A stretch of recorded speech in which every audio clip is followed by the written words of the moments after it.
Olá, meus queridos alunos, nós estamos aqui hoje para falar um pouco sobre a Idade Média, né? Esse período aí de quase 1000 anos da história da humanidade. Bem, a primeira coisa que é importante falar é sobre as datas, né? A datação desse período. Esse período aí começa em 476 depois de Cristo, justamente aí após as últimas invasões bárbaras, né, que inclusive vão assassinar o último imperador de Roma, né, Rômulo Augusto, pondo fim ao Império Romano e pondo fim também à Idade Antiga, né, e aí se inicia a Idade Média em 476, tá? E ela vai até 1453, né, com a tomada de Constantinopla pelos turcos otomanos, que botam fim na Idade Média e inicia-se aí a partir daí a Idade Moderna, né? Então a Idade Média vai de 476 depois de Cristo, né? Com a morte aí de Rômulo Augusto e o fim do Império Romano, e vai até 1453 com a tomada de Constantinopla pelos turcos otomanos, né? Bem,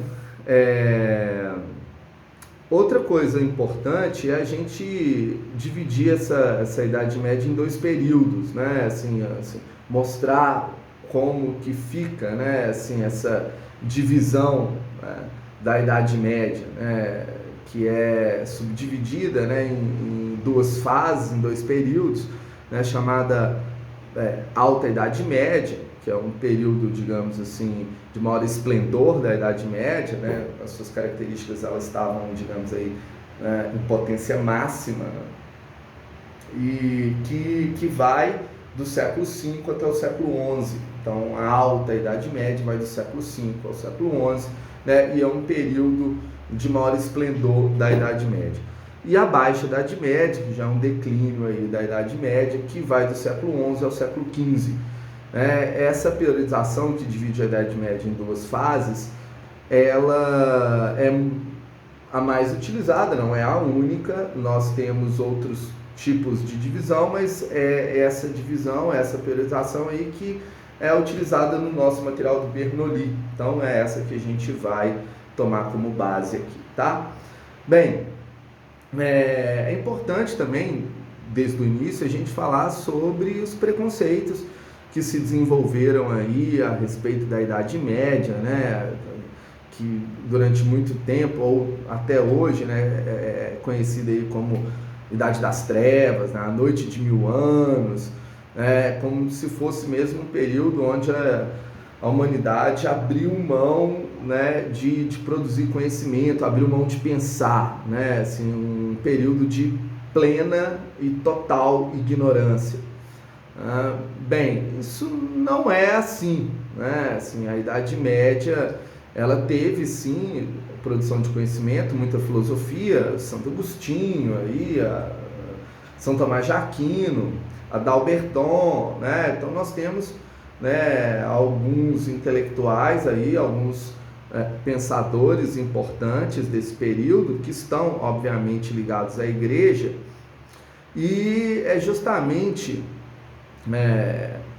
por esse aspecto, inclusive, que a Idade Média ficou com essa pencha aí, essa fama de ter sido a noite de 1000 anos. Por quê? Porque a filosofia ou o pensamento da Idade Média, ele tem esse caráter aí teológico, né? Ele tem esse caráter de domínio da Igreja, onde a Igreja vai justificar o seu poder e o poder da nobreza através aí da vontade de Deus. Então ela vai utilizar uma retórica, vai criar uma retórica muito bem tramada, né, para fazer com que a sociedade respeitasse esse status quo medieval, essa organização social da Idade Média, né, fazendo com que as pessoas então entendessem que o respeito à ordem social e à ordem política fosse sinônimo de ser um bom cristão, né? Então, você respeitar o rei, você respeitar os nobres, os clérigos, isso fazia parte, inclusive, do papel de um bom cristão, né? Lembrando aí o próprio bispo Adalberton, ele vai falar que a casa de Deus ela é trina e não é una, né? Por que ele vai falar isso? Porque ele vai dizer o seguinte, que o papel do clero é de rezar, né, interferir junto a Deus para que Deus continue abençoando a terra, né? Então, né, o clero ele tem uma função importante, que é intermediar, né, as vontades de Deus aqui na terra, de ser um certo canal, na verdade, entre Deus e os homens, né? Então, o clero ele tem esse poder não é porque ele quis ter esse poder, porque é a função dele, né? Ele está cumprindo um desígnio divino. Vai falar que a nobreza, né, ela tem uma função muito importante dentro do mundo, que é a função militar, né, que é dar a segurança aos homens através do uso das armas, né? Então, ele vai justificar o poder da nobreza, né, por esse viés aí teológico, essa vontade de Deus que a nobreza assuma o seu papel como, né, aqueles que vão dar, né, que vão gerar segurança nos reinos, justamente porque é a nobreza que tem a posse das armas, né, o direito de usar as armas. E o servo camponês também tinha um papel importante, né, de acordo com o bispo Adalberon, que trabalhar e plantar e colher e gerar alimentos, né, para a população, né, ou seja, alimentar, né, através do trabalho agrícola, né, assim, através da agricultura. Isso era a função do servo, né, e Deus quis assim, né? Então o servo ele não pode se rebelar contra o fato dele ser servo, dele ser pobre, né? Isso, na verdade, é uma vontade de Deus. Deus estruturou a sociedade dividindo ela assim, né, em 3 classes, digamos assim, em 3 estamentos, né, que é o primeiro estado, que é o clero, o segundo estado, que é a nobreza, o terceiro estado, que os servos camponeses, né? E você, como um cristão, você tem que obedecer esse desígnio divino, essa vontade de Deus, né? Então você não pode se rebelar contra isso, né? Então essas teorias de caráter teológico, né, criadas aí na Idade Média, elas vão servir toda hora, né, para justificar esse poder, principalmente do primeiro estado, que é o clero, e do segundo estado, que é a nobreza.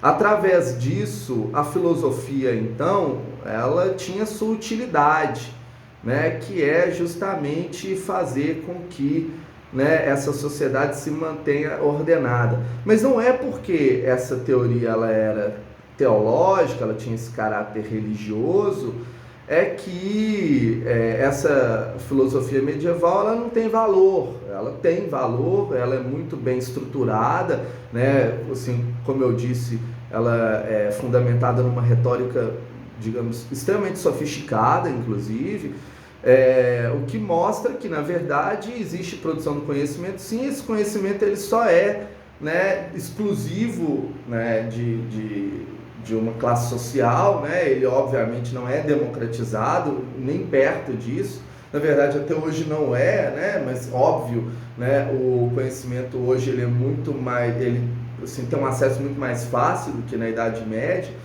Mas é esse caráter, né, do conhecimento, da filosofia, né, ter sido produzida pela igreja e justificar, né, o poder exclusivo do clero e da nobreza, do alto clero e da nobreza, é que, por exemplo, os iluministas criaram essa ideia de Idade das Trevas para, né, deslegitimar, para, digamos assim, desvalorizar essa filosofia medieval, tá?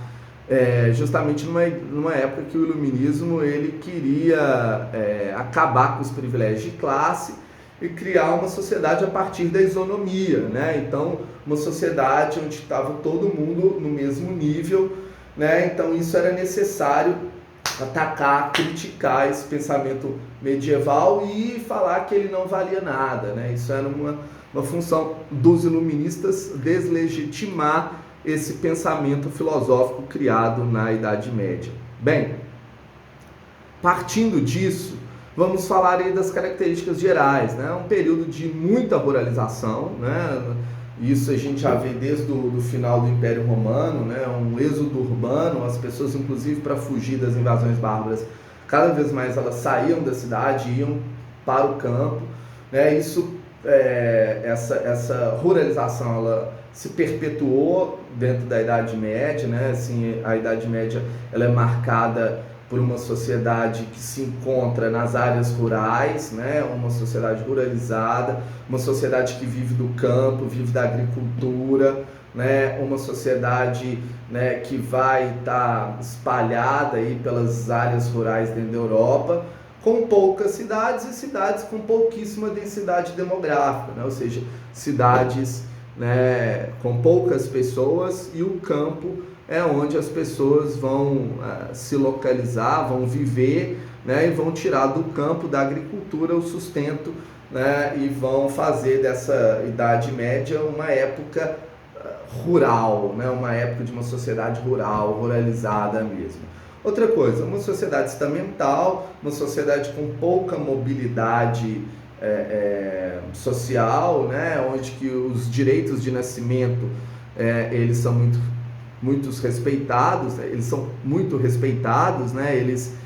Esses direitos de nascimento aí, eles são primordiais assim para o próprio destacamento social e para a organização, para a divisão da sociedade, onde que a família no qual você nasce vai estabelecer o que você vai ser para o resto da vida, né? Então, se você nasce numa família de servos camponeses, você vai ser servo camponês. Se você nasce numa família nobre, você será um nobre ou um componente, um indivíduo que faz parte do alto clero, né? Lembrando que o alto clero saía da nobreza, né? Então, de certa forma, a nobreza criava o clero, né? O alto clero, né? Esse primeiro estado era formado por indivíduos oriundos da nobreza. E o primeiro estado e o segundo estado controlavam a sociedade, né? Esse terceiro estado, que eram os servos camponeses, eles eram aqueles que trabalhavam e, através do seu trabalho, bancavam, inclusive, a vida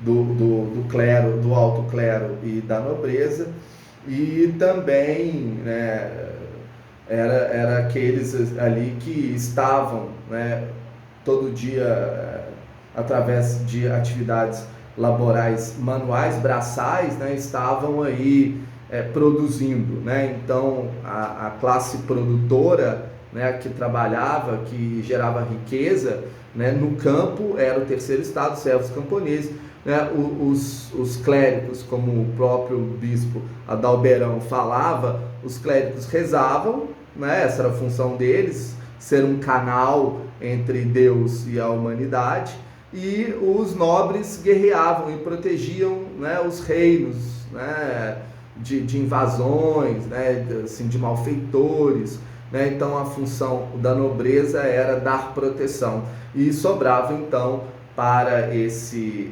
terceiro estado trabalhar, né? Uma sociedade estamental, então, onde que, se você nascer nobre, você iria morrer nobre, onde que se você nascesse camponês, você ia morrer camponês mesmo, né?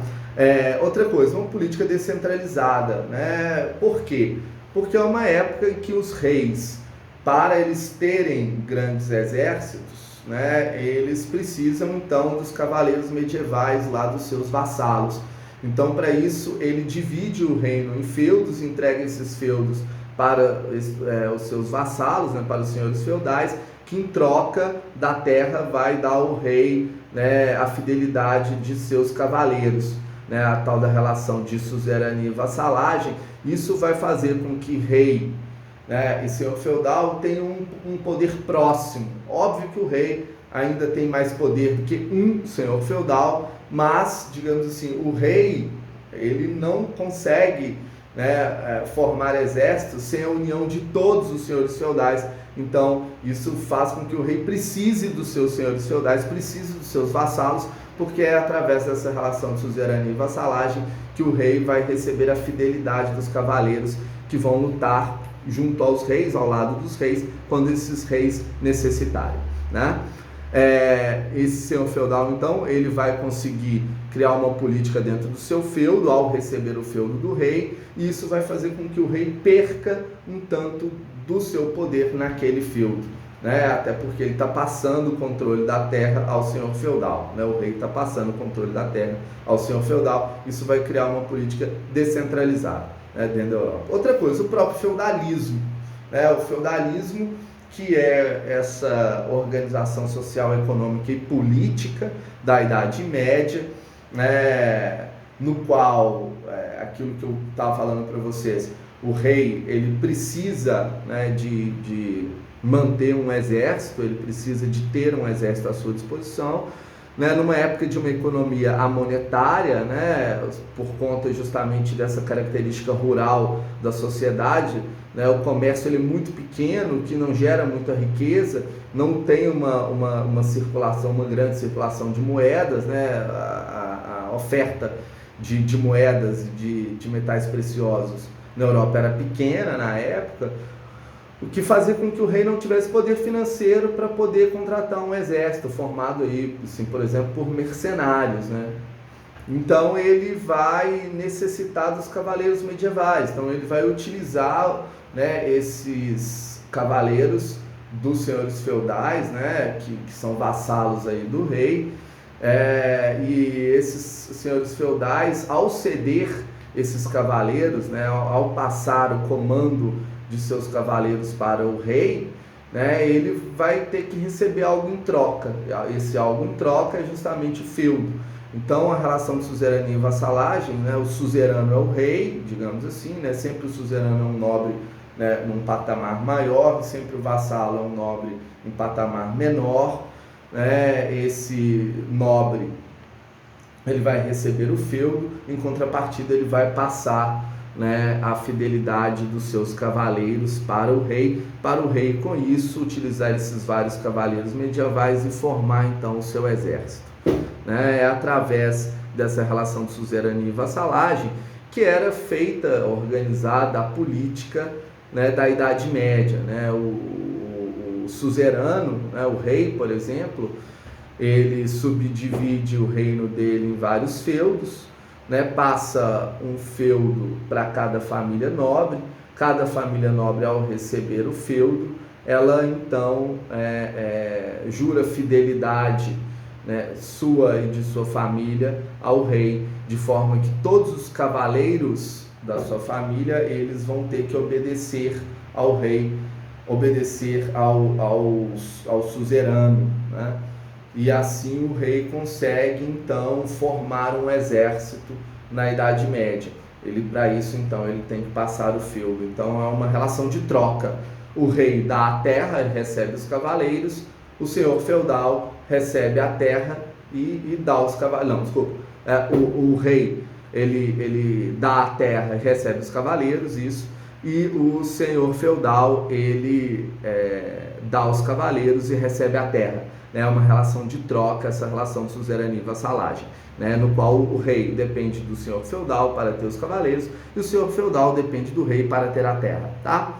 Bem, temos também, né, dentro desse feudalismo aí, a relação de servidão. Essa relação de servidão que é pautada pela exploração da mão de obra servil do servo camponês, nos feudos, assim, nas áreas rurais dentro da Europa, no qual esse servo, para ter acesso à terra e para poder plantar, ele vai então, né, ter que se submeter a essa exploração do senhor feudal e pagar impostos, né? Esses impostos eles são pagos em gêneros alimentícios, em grãos normalmente, né, através de 3 principais impostos, né? A corvéia, né, que é um período de 3 dias por semana, no qual o servo camponês ele vai para o manso senhorial aí trabalhar, né, nas terras que são exclusivas do senhor feudal, e aí 100% daquela produção fica para o senhor feudal.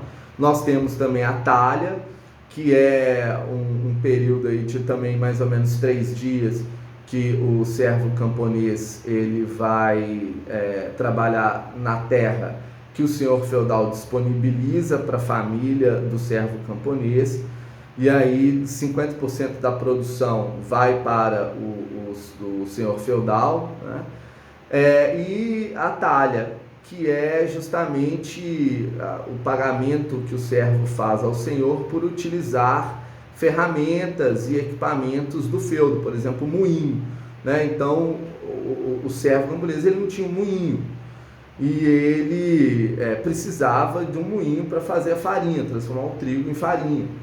E aí, então, por utilizar o moinho do senhor feudal, ele pagava uma parte, né, dessa produção aí como a talha, né? Tirando, tinha o dízimo também que era pago à igreja, né? Então o servo camponês que trabalhava, né, nessas terras feudais, ele pagava aí de 80% a 90% da sua produção ia, né, para o pagamento de impostos. Ele ficava aí em torno de 20%, 15%, né, 10%, quando pouco, né, ficava com o servo camponês. O resto ia para pagamentos de impostos, tanto para os senhores feudais, né, tanto para a igreja também, tá? Bem, essa economia era uma economia amonetária, né? Então a troca ela era feita aí por meio de grãos, né? Então você não tinha uma moeda, aliás, até existiam moedas, mas elas eram poucas, raras, o que fazia então com que esse pagamento de impostos ele fosse feito mesmo por meio de gêneros alimentícios, né? Bem, essa sociedade, como eu disse, é uma sociedade estamental, né, de pouca mobilidade. Então, o servo camponês, ele normalmente estava preso à terra, né? Ele que nascia servo, ele ia ter que se acostumar com essa vida aí de trabalho no campo, né? E assim como o nobre, então, que tinha reservado então o seu direito, né, de administrar a terra, de administrar o feudo, e esse direito ele era passado de pai para filho, ele era hereditário, né?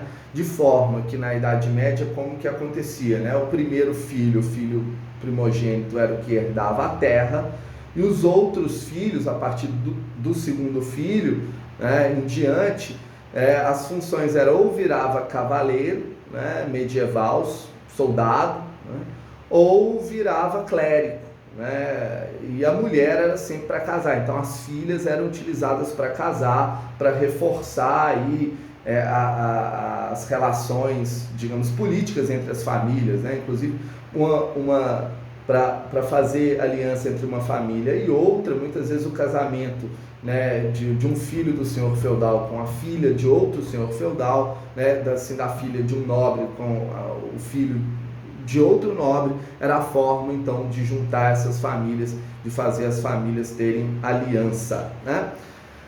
Uma sociedade também no qual, como eu disse antes, a mentalidade ela era controlada pela igreja, né? Então a igreja cria o chamado o pensamento teocêntrico, que coloca Deus como, digamos assim, a grande razão de tudo. Então Deus está no centro, né, das explicações, ele está no centro, né, digamos assim, das razões que explicam aí, né, o porquê que aquele mundo é ordenado daquela forma. Então Deus, ele serve de explicação, ele serve de argumento para que essa sociedade se organize dessa forma, né, para que os indivíduos eles respeitem essa organização social e não se rebelem contra ela. Então, o que fazia um servo camponês aceitar eternamente, digamos assim, essa exploração do senhor feudal sobre ele? É justamente, né, esse argumento aí, essa retórica teocêntrica, teológica, que fazia com que então o servo entendesse que obedecer ao senhor feudal, obedecer à nobreza, obedecer ao clero, isso era, né, ser um bom cristão, isso era respeitar a vontade de Deus. Então, para você, digamos assim, ao morrer, ter um lugar ao céu e ser visto por Cristo como um bom homem, né? Assim, você tinha então que respeitar essa organização social, essa ordem social e não se voltar contra ela. Bem, quando que as coisas começam a mudar? Né? Lá no século XI você tem inúmeras inovações tecnológicas no campo, né? Por exemplo, a criação do arado de ferro, lembrando que até o século XI o europeu utilizava o arado de madeira, isso fazia com que então as terras elas fossem pouco férteis, né? Porque o arado de madeira ele é leve, ele não consegue revolver a terra com eficiência, ele então deixava a terra mais compactada, com isso menos produtiva. Então a utilização do arado de ferro no século XI foi uma revolução no campo, porque fez com que a terra ficasse mais fofa e isso mais produtiva. Tem uma utilização do cavalo, né, dentro do arado, né, assim, o arado puxado a cavalo, isso também mudou a história da Idade Média. Antes o arado era puxado a boi, e o arado puxado a cavalo ele conseguia arar um maior número de terras, inclusive mais rápido, né? Facilitando então a atividade agrícola. Outra coisa, a criação das culturas rotativas, né? Assim, a rotatividade de culturas que não exauria a terra, né? Isso fazia com que então, né, durante um tempo utilizasse uma cultura ali, e aí quando aquela cultura já estava, digamos assim, deixando a terra pobre em certos nutrientes, era trocada aquela cultura por outra, e aí a produtividade, a fertilidade da terra voltava a ser grande. Outra coisa, a própria questão da criação dos moinhos de água e dos moinhos de vento, isso fez com que a produção aumentasse. Lembrando que antes os moinhos eram, né, normalmente com a força motriz dos animais, né? Então o moinho d'água e o moinho de vento, ele também vai fazer com que a produção de farinha, por exemplo, aumente, e isso vai gerar, inclusive, um aumento da população da Europa. Lá no século XI, século XII, a gente vê um aumento demográfico da população europeia. E como quem se beneficiava com essa produção de alimentos maior era sempre o nobre, né? Então existiu um aumento populacional no número de cavaleiros dentro da Europa, né? Até porque o cavaleiro era sempre aquele filho segundo, terceiro, quarto, quinto, sexto, né? Então o primeiro filho era o herdeiro do feudo, mas a partir do primeiro filho o homem, o segundo, o terceiro, todos poderiam ser e normalmente eram cavaleiros. E aí você tem um número grande de cavaleiros ociosos dentro da Europa. Foi a partir daí, na década de 70 do século XI, que o Papa Urbano II ele vai ter a ideia então, né, de criar as cruzadas, justamente para utilizar esses cavaleiros aí na Guerra Santa, na tentativa de tomar aí, Jerusalém do controle aí dos árabes, né, dos islamitas, dos muçulmanos. E então começa, né, um período que vai assim, 2 séculos, né, de cruzadas, no qual o que acontece? Essas cruzadas nós temos a volta do europeu às rotas comerciais do Mediterrâneo. Assim, o europeu ele não vai conseguir tomar Jerusalém dos muçulmanos, eles perdem, né, as batalhas em Jerusalém, são expulsos de Jerusalém, eles até chegam a Jerusalém, os europeus, os cavaleiros medievais, eles até chegam em Jerusalém, mas lá eles são derrotados, né, eles ficam um pouco mais de 2 meses, né, em Jerusalém, e depois são de uma vez por todas expulsos de lá. Mas o europeu ele consegue uma coisa importante, né? que não é esse controle de Jerusalém, isso ele não consegue, mas ele consegue uma coisa importante, que é justamente voltar a navegar no mar Mediterrâneo, voltar a ter direito de participar dessas rotas de comércio do Mediterrâneo, né? E aí então, ativado as rotas de comércio que traziam as especiarias para a Europa, né? Então, a tal das especiarias, que tinha uma função muito importante, que era, né, digamos assim, temperar a comida, né, e também, digamos assim, conservá-la, né? Os nobres, eles tinham uma dieta muito baseada na carne, né, assim, na proteína animal, e então, para tornar essa proteína animal, essa carne gostosa, né? Então, assim, as especiarias, elas tinham uma função muito importante.